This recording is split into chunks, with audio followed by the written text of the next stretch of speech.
નમસ્કાર દર્શક મિત્રો, આપ જોઈ રહ્યા છો છોટાઉદેપુર ટાઈમ્સ। સાંસદ જશુ રાઠવાએ મુસ્લિમ બિરાદરોને મળી ઈદની શુભકામનાઓ પાઠવી। છોટાઉદેપુર નગરમાં ઈદ ઉલ ફિત્રના પાવન પ્રસંગે આનંદ અને ઉત્સાહનો માહોલ જોવા મળ્યો। પવિત્ર રમઝાન માસની પૂર્ણાહુતિ બાદ દેશભરમાં હર્ષોલ્લાસ સાથે ઈદની ઉજવણી કરવામાં આવી રહી છે। આ અવસરે છોટાઉદેપુર લોકસભા મત વિસ્તારના લોકપ્રિય સાંસદ જશુ રાઠવાએ મુસ્લિમ બિરાદરોની રૂબરૂ મુલાકાત લીધી હતી। તેમણે સ્થાનિક મસ્જિદ તેમજ મુસ્લિમ અગ્રણીઓના નિવાસ સ્થાને જઈને ભાઈચારા સાથે સૌને ગળે મળી ઈદ મુબારક પાઠવી હતી। સાંસદે આ પ્રસંગે જણાવ્યું કે ભારતની સંસ્કૃતિ વિવિધતામાં એકતાની પ્રતીક છે। ઈદનો આ પાવન તહેવાર પરસ્પર પ્રેમ, ભાઈચારો અને શાંતિનો સંદેશ આપે છે।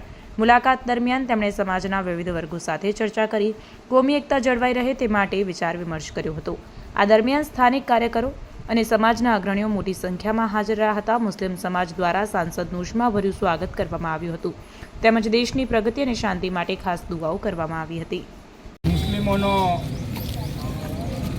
પવિત્ર તહેવાર અને પવિત્ર પર્વ એવા રમઝાન ઈદ નિમિત્તે છોટાઉદેપુરના તમામ મુસ્લિમ બિરાદરોને મળવાનું થયું, ત્યારે તમામ મુસ્લિમ બિરાદરોને ઈદની ખૂબ ખૂબ શુભેચ્છા પાઠવું છું, અભિનંદન આપું છું અને આપણે બધા સાથે મળીને આ ભારતને વિશ્વગુરુ બનાવવા માટેના પ્રયત્ન કરીએ એવી શુભેચ્છા પાઠવું છું।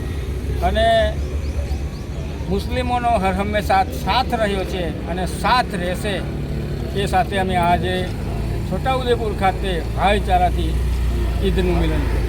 ધન્યવાદ।